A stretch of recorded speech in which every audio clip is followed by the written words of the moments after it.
berselisih dengan orang lain, berani mencari keadilan pada orang-orang yang tidak benar dan bukan pada orang-orang kudus? Atau tidak tahukah kamu bahwa orang-orang kudus akan menghakimi dunia? Dan jika penghakiman dunia berada dalam tangan kamu, tidakkah kamu sanggup untuk mengurus perkara-perkara yang tidak berarti? Tidak tahukah kamu bahwa kita akan menghakimi malaikat-malaikat? Jadi apalagi perkara-perkara biasa dalam hidup kita sehari-hari. Sekalipun demikian, jika kamu harus mengurus perkara-perkara biasa, kamu menyerahkan urusan itu kepada mereka yang tidak berarti dalam jemaat? Hal ini kukatakan untuk memalukan kamu. Tidak adakah seorang di antara kamu yang berhikmat, yang dapat mengurus perkara-perkara dari saudaranya?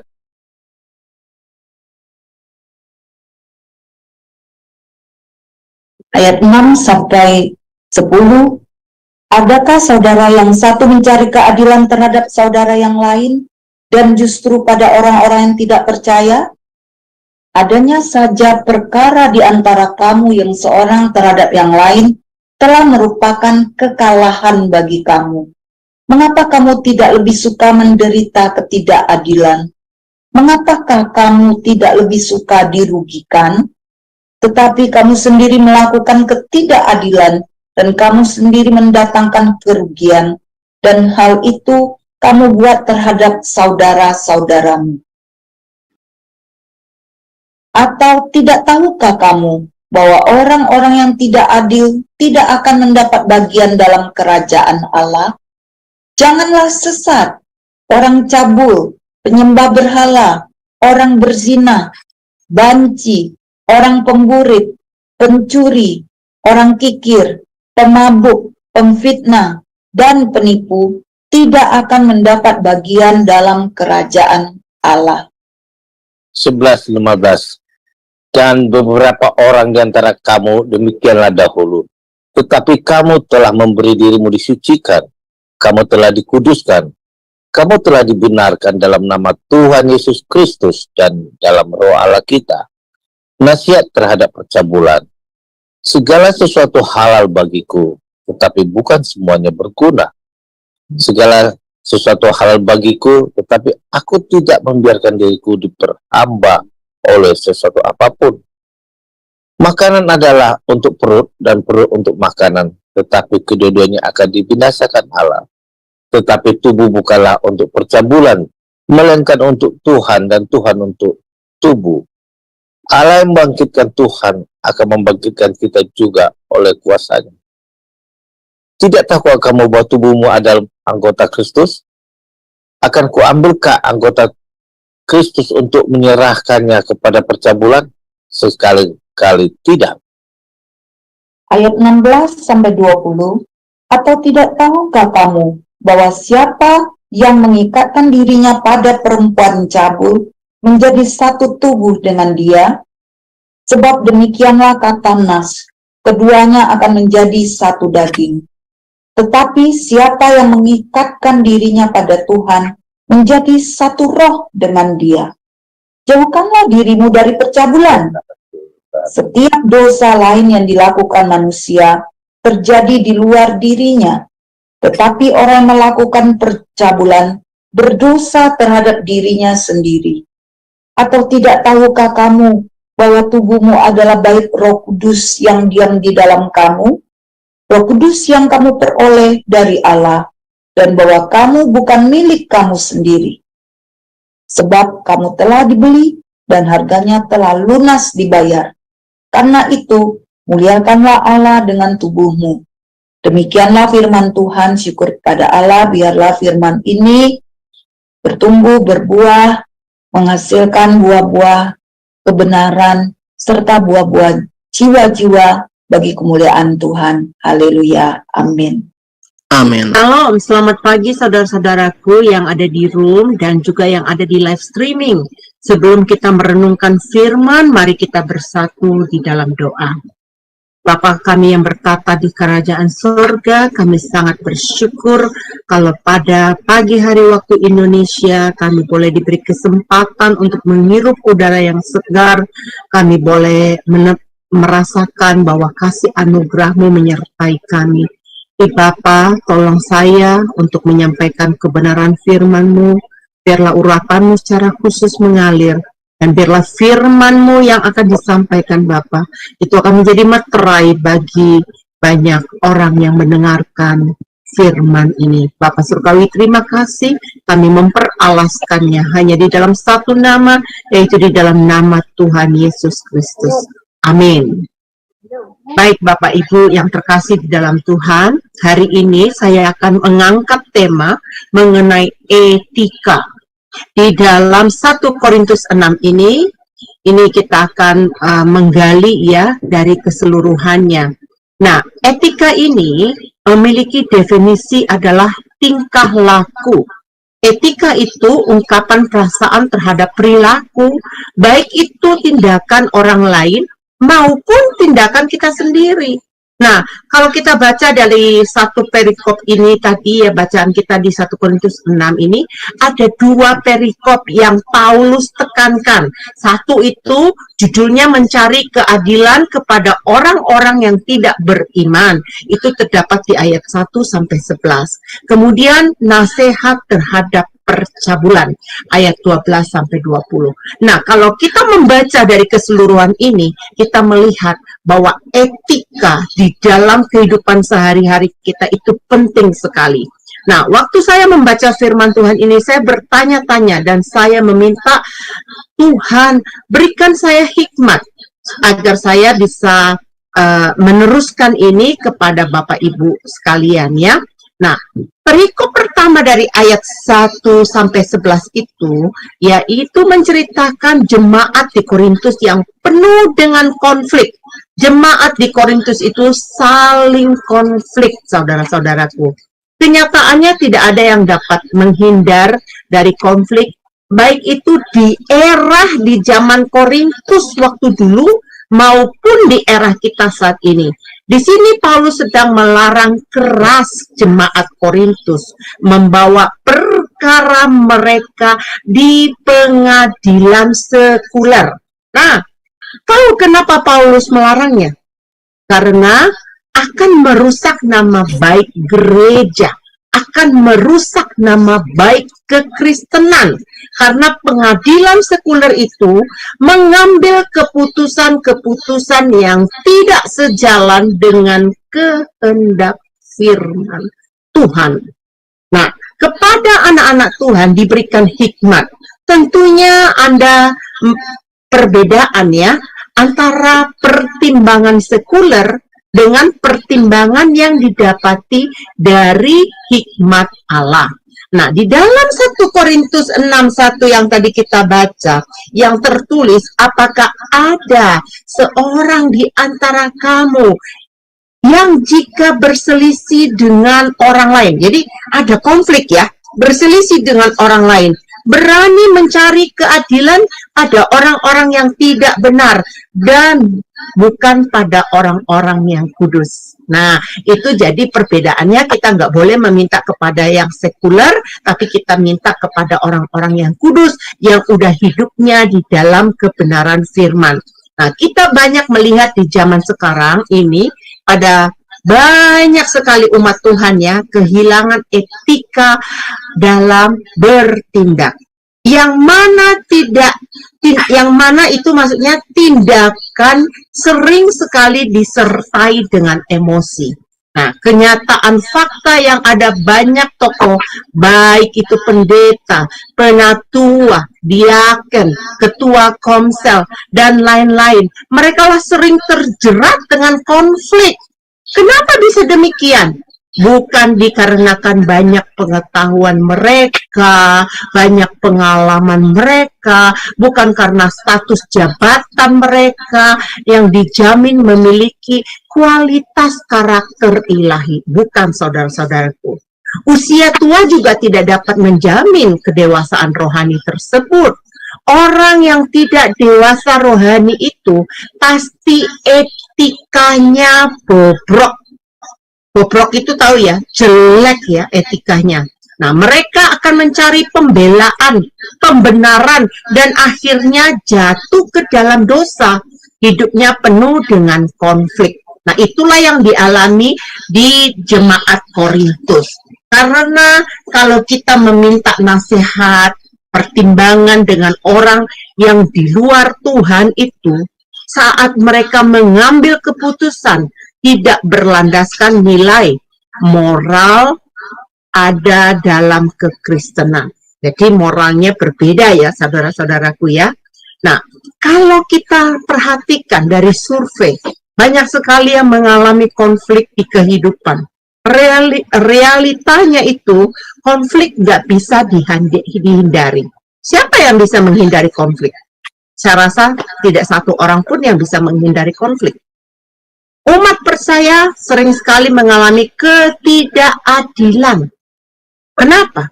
Karena disalah paham, disalah mengerti oleh orang lain. Bahkan dia difitnah, bahkan digosipin. Itu sering sekali terjadi. Bagaimana sikap kita? Jika kita dapat mengolah konflik dengan baik ya, akan membentuk karakter baik kita. Jadi kita harus mengelola konflik itu dengan baik. Akan mempertajam juga kecerdasan etika kita. Nah, kalau kita mampu berjuang dan bergumul dan mengelola itu, akan terjadi kecerdasan etika. Nah, jika kita bijak, bertindak secara arif, itu yang menyaksikan kepada dunia bahwa kita ini adalah anak Tuhan yang punya etika, yang memiliki mental yang sehat. Etika anak-anak Tuhan akan mewarnai dunia. Orang yang beretika sanggup mengorbankan perasaannya. Orang yang beretika akan menyaksikan bahwa mereka itu adalah saksi Kristus. Ya, jadi diperlukan di sini etika di dalam penguasaan diri. Nah, tahukah saudara, untuk menghindari atau mengatasi konflik pribadi tersebut harus beres dahulu dengan dirinya sendiri, baru pribadi tersebut beres dengan orang lain. Jangan berharap Anda tidak beres dengan dirimu sendiri, kamu bisa beres dengan orang lain. Jadi syaratnya kamu harus beres terhadap dirimu sendiri, baru kamu bisa beres terhadap orang lain. Kalau tidak demikian, kemana saja pribadi tersebut akan konflik, kemanapun dia berkomunitas, nah dia akan konflik. Baik, sekarang itu yang tadi perikop yang pertama. Sekarang di dalam perikop yang kedua, saya mau jabarkan sedikit dari ayat 12 sampai 20. Itu adalah nasihat terhadap percabulan. Ini adalah reaksi dan koreksi Paulus terhadap jemaat di Korintus. Jadi Paulus ini berbicara dengan tegas untuk mengoreksi jemaat di Korintus. Tetapi apakahnya hanya di jemaat Korintus saja? Tidak, saudara-saudaraku. Pada era zaman kita saat ini juga itu nasihat itu berlaku. Karena di jemaat di Korintus sudah terlalu bebas dan lepas kontrol, hidup di dalam kebebasan. Mereka tidak mengindahkan kebenaran firman Tuhan lagi. Nah, saudara-saudaraku, banyak yang berkata Tuhan memberikan free will. Betul, kehendak bebas kepada manusia. Betul, Tuhan memberikan itu. Tapi kenyataannya di dalam Alkitab banyak larangan. Loh, kalau banyak larangan, kok bisa dibilang diberikan free will? Dengan banyaknya larangan untuk menjaga apa, saudara-saudaraku? Itu adalah untuk menjaga kualitas iman kita. Jadi peraturan yang diberikan, hukum yang diberikan, itu untuk menjaga kualitas iman kita. Ya, saya punya istilah dalam waktu dulu sering sekali saya ucapkan. Mau tahu apa istilahnya yang sering saya ucapkan dulu? Saya akan memberitahukan saudara-saudara. Semenjak kita hidup dalam Tuhan, hidup kita seperti ada di penjara. Orang yang di penjara itu tidak bebas melakukan kehendaknya sendiri. Kok bisa? Betul, mereka tidak bebas di penjara. Seorang tahanan tidak dapat seenaknya minta izin sama kepala sipirnya ya, mau keluar. Oh, saya mau pergi keluar, mau beli permen. Saya mau keluar, mau beli rokok. Saya mau besuk teman saya. Nah, tentunya seorang tahanan itu tidak bebas melakukan apa yang dia inginkan. Demikian juga kita, semenjak kita menjadi anak Tuhan, kita harus punya etika yang mengikuti peraturan Tuhan. Hidup kita tidak bisa semau gue lagi, tidak bisa semaunya kita sendiri ya. Nah, mungkin ada yang bertanya, di mana kita menemukan peraturan Tuhan? Peraturan itu dapat kita temukan baik dari perjanjian lama sampai ke perjanjian baru. Nah, di bacaan ayat 12 sampai 20 ada 2 poin teman-teman yang mau saya kupas di sini. Poin pertama adalah tubuh kita adalah bait Roh Kudus. Tadi kita sudah baca di ayat 19, atau tidak tahu kamu bahwa tubuhmu adalah bait kudus yang diam di dalam kamu, Roh Kudus yang kamu peroleh dari Allah, dan bahwa kamu milik kamu sendiri. Nah, ini yang menyatakan bahwa tubuh kita ini adalah bait Roh Kudus. Kok bisa tubuh kita disebut menjadi bait Roh Kudus? Iya teman-teman, saudara-saudaraku, kalau kita baca ya di dalam kitab Yohanes 2 ayat 21 berkata, bait Allah itu adalah tubuhnya sendiri. Jadi bait Allah adalah tubuhnya sendiri. Bahkan dikatakan di dalam kitab Roma ayat 9, tetapi kamu tidak hidup di dalam daging, melainkan dalam roh. Jika memang roh Allah diam di dalam kamu, tetapi orang tidak memiliki roh Kristus, ia bukan milik Kristus. Jadi semenjak kita menjadi anak Tuhan, kita adalah milik Kristus. Yesus tinggal di dalam kita, karena kita sudah lunas dibayar. Dan tubuh kita menjadi bait Roh Kudus. Karena yang membayar lunas itu Tuhan, maka kita sudah bersatu dengan Tuhan. Itulah kenapa kita disebut tubuh kita adalah bait Roh Kudus. Di poin yang kedua, tubuh kita adalah anggota Kristus. Kalau kita baca tadi di ayat 15, tidak tahukah kamu bahwa tubuhmu adalah anggota Kristus?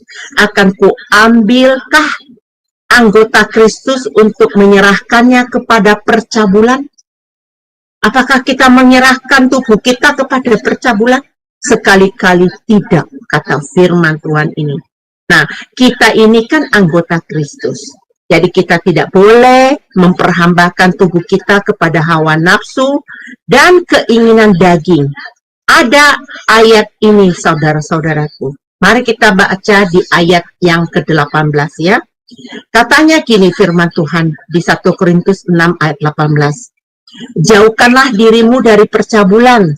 Setiap dosa lain yang dilakukan manusia terjadi di luar dirinya. Tetapi orang melakukan percabulan berdosa terhadap dirinya sendiri. Wow, kita jangan mau saudara-saudara kita jatuh di dalam dosa sehingga kita melakukan hal-hal yang tidak berkenan. Nah, ada loh yang menyatakan, nggak enak ikut Tuhan, tidak bebas, terlalu banyak peraturan, terlalu banyak larangan. Kalau orang yang demikian tidak mau diselamatkan, dia itu akan binasa. Jadi peraturan yang Tuhan berikan untuk menjaga kita supaya kita tidak jatuh di dalam dosa. Nah, Paulus dengan keras mengoreksi cara hidup di jemaat Korintus. Supaya apa? Supaya jemaat di Korintus itu diselamatkan. Nah, sudahkah kita menyadari bahwa segala sesuatu keberadaan hidup kita baik itu tubuh, jiwa, itu adalah milik Tuhan. Kalau kita sadar bahwa yang kita miliki, yang menjadi pemiliknya siapa? Yaitu Tuhan. Jadi kita harus sadar bahwa hidup kita ini miliknya Tuhan. Jadi kita jangan sembarangan. Nah, apakah sikap kita ini sudah memuliakan Tuhan? Baik itu dari tindakan dan dari perbuatan kita.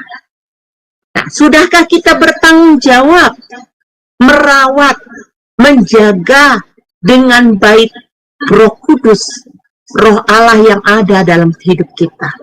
Tubuh kita harus dijaga dengan benar, saudara-saudaraku. Karena tubuh kita adalah milik Tuhan. Kita ini hanya meminjam.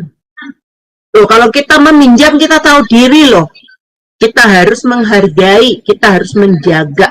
Orang namanya kita dipinjamkan, yang punyanya Tuhan, ya kita harus menjaga agar hidup kita itu benar. Nah, apakah kita sudah punya etika? Tadi saya memberikan judulnya etika. Kenapa saya memberikan nama etika ini? Karena dari ayat 1 sampai 20 ini, itu kalau orang yang punya etika yang baik ya, itu pasti beres. Nah, etika adalah respon kita. Jika kita memiliki sikap yang benar, itu tandanya kita memiliki etika. Berarti kita menjadi orang yang cerdas secara rohani. Hidup kita hanya mau memuliakan Tuhan saja. Kita bisa menangkap apa yang Paulus bicarakan ini, teman-teman. Yang dia bicarakan di 1 Korintus 6 ini. Karena Paulus ya dengan keras berbicara untuk mengoreksi jemaat di Korintus, bahkan di zaman kita saat ini. Jadi poin-poin yang telah saya jabarkan tadi, ingat benar-benar. Nah, kesimpulannya, Paulus ini mau kita agar apa? Kita harus menjaga cara kita bersikap agar tidak merusak kesaksian kekristenan. Jadi, ingat ya teman-teman bahwa kita inilah surat yang terbuka.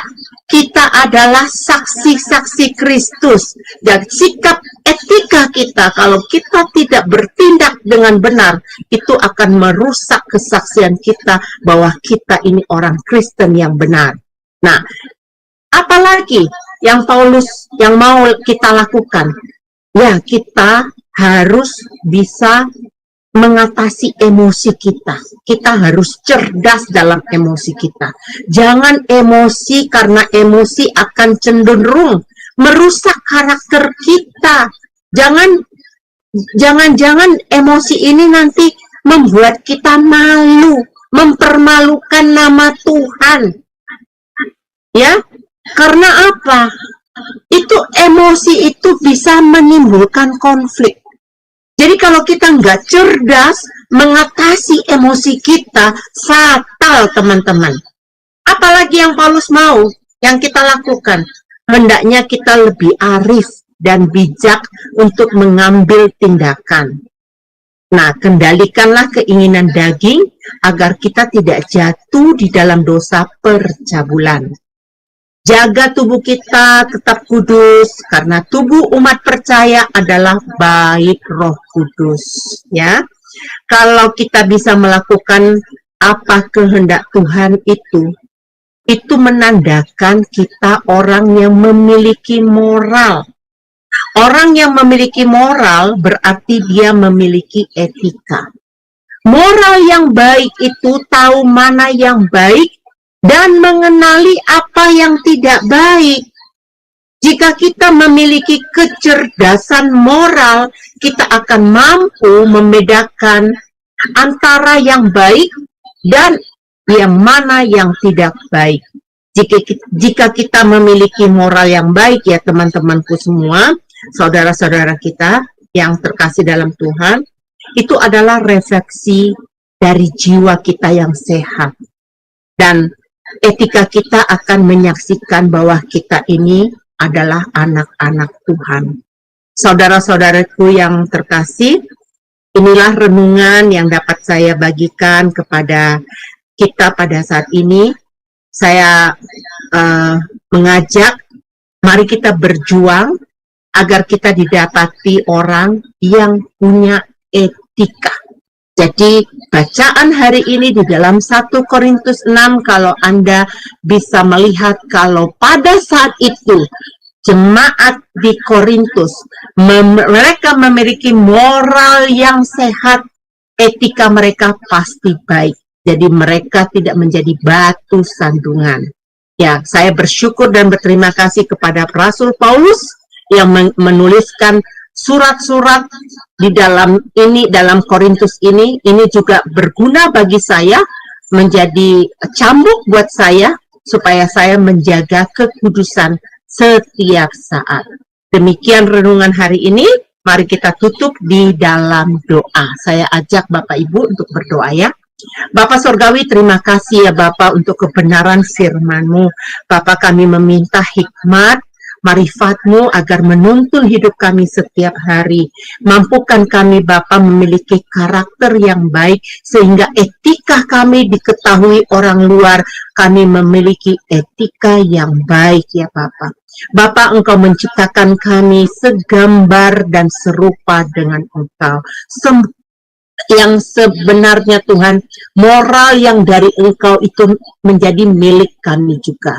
Bapa, mampukan kami, pegang kami, tuntun kami, arahkan kami di dalam kebenaran ini, supaya kami bisa menjadi pelaku-pelaku firman-Mu. Terima kasih Bapa untuk renungan-Mu pada hari ini, dan di dalam nama Yesus kami mengucap syukur. Haleluya. Amin.